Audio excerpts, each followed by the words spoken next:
আসসালামু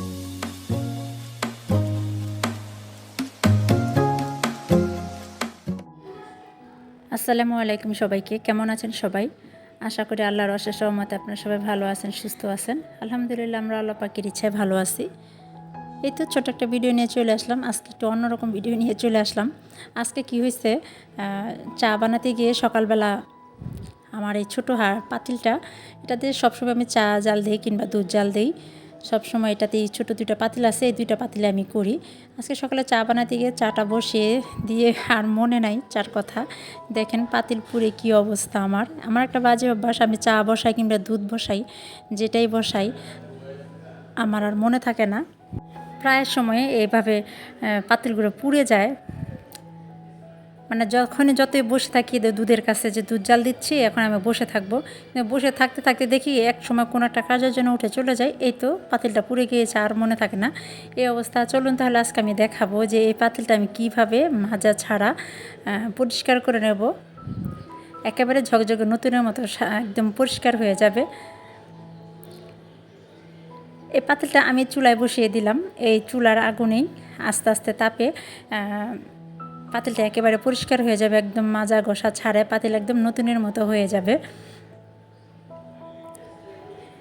সর্বোচ্চ 5 মিনিট সময় লাগে। এই তো দেখেন পাতিলের কালারটা কিন্তু চলে আসছে, একদম পুড়ে ছাই হয়ে গিয়েছে যে পোড়াটা ছিল। এখন আর কিন্তু তেমন একটা বোঝা যাচ্ছে না পাতিল পোড়াটা। কিন্তু আমি প্রথমে কিন্তু বলে নিচ্ছি যে এই কাজটা যেই করি না কেন, এরকম যদি কোনো কারো বিপদ হয়ে থাকে, সমস্যা হয়ে থাকে যে পাতিল পুড়ে গিয়েছে, কিন্তু আমরা যেন গ্যাসের চুলায় অবশ্যই এটা না করি। গ্যাসের চুলায় করলে কিন্তু গ্যাসের 12টা বেজে যাবে। এটাকে ফুল তাপে, ফুল গ্যাসের তাপে এটা করতে হয়। অনেক যখন তাপ থাকে চুলায় তখন এই কাজটা করলে দেখা যায় খুবই তাড়াতাড়ি হয়ে যায়। এই তো দেখেন পাতিলটা কিন্তু একদম চেঞ্জ হয়ে গিয়েছে, পুরা বোঝাই যাচ্ছে না। আর যেটুকু পুরা ছিল দেখেন ওইটা কিন্তু ছাই হয়ে, কালো একটা ছাই হয়ে মানে একদম আলগা হয়ে আছে। দেখেন আমি যে মাছুলটা নিয়ে দেখাচ্ছি, এটা কিন্তু একদম আলগা হয়ে আছে। এটা দেখা যাবে এখন একটু হালকা একটু ঝামা দিয়ে ঘষা দিলেই হয়ে যাবে। ঝামার প্রয়োজনও হবে না। দেখেন আমি ধুয়ে আপনাদের দেখাচ্ছি।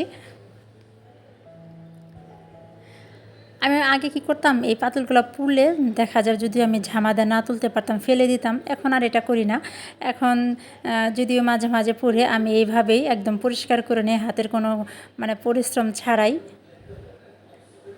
আজকে যদি আপনাদের কাছে ভিডিওটা ভালো লাগে তাহলে অবশ্যই একটা লাইক দিয়ে দিবেন। আর যদি আপনারা আমার চ্যানেলে নতুন হয়ে থাকেন তাহলে আপনারা চাইলে আমার চ্যানেলটি আপনারা সাবস্ক্রাইব করে নিতে পারেন। আপনারা যদি আমার এই ভিডিওটা আমার ফেসবুক পেজ থেকে দেখে থাকেন তাহলে আপনারা চাইলে আমার ফেসবুক পেজটা ফলো দিতে পারেন। যারা অলরেডি কাজগুলো করে ফেলেছেন তাদেরকে অসংখ্য ধন্যবাদ। এতে দেখেন আমি কিন্তু এখনও কোনো ঝামা দিয়ে ডলা দিই নাই, একদম আলগা ছিল। আমি শুধু জাস্ট খোল আছে পানিতে, আমি একদম এখনও ঝামা না, আমি অন্য একটা দিয়ে মাজুনি দিয়ে আমি একটু উপরে শুধু একটু পরিষ্কার করে সাবান দিয়ে একটু পরিষ্কার করে নেব। এমনিতে কিন্তু পাতিল একদম ঝকঝকে চকচকে হয়ে গিয়েছে, আপনারা কিন্তু সেটা বুঝতেই পারতেছেন। এটা কিন্তু দেখে এখন বোঝা যাচ্ছে না যে আমার পাতিলটা কিন্তু পুড়ে গিয়েছিল, সেটা কিন্তু বোঝাই যাচ্ছে না। দেখেন আমি একটা হালকা একটা মাজুনি দিয়ে একটু শুধু মাজুনি দিస్తే আরও পরিষ্কার হয়ে গেল। এইভাবে আপনারা চাইলে করতে পারেন। পাতিল ফেলে না দিয়ে এইভাবে একটু গ্যাসে বসিয়ে রাখলে দেখা যাবে যে হাতের কোনো পরিশ্রম ছাড়াই পাতিলটা একদম নতুনের মতো ঝকঝকে হয়ে উঠবে। এটা কি কেউ দেখে বুঝতে পারবেন যে আমি যদি না বলতাম এটা আমার পাতিলটা পুড়ে গিয়েছিল, একেবারে নতুনের মতো হয়ে গিয়েছে। আজকে তাহলে এই পর্যন্তই। সবাই ভালো থাকবেন। আসসালামু আলাইকুম সবাইকে। আল্লাহ হাফিজ।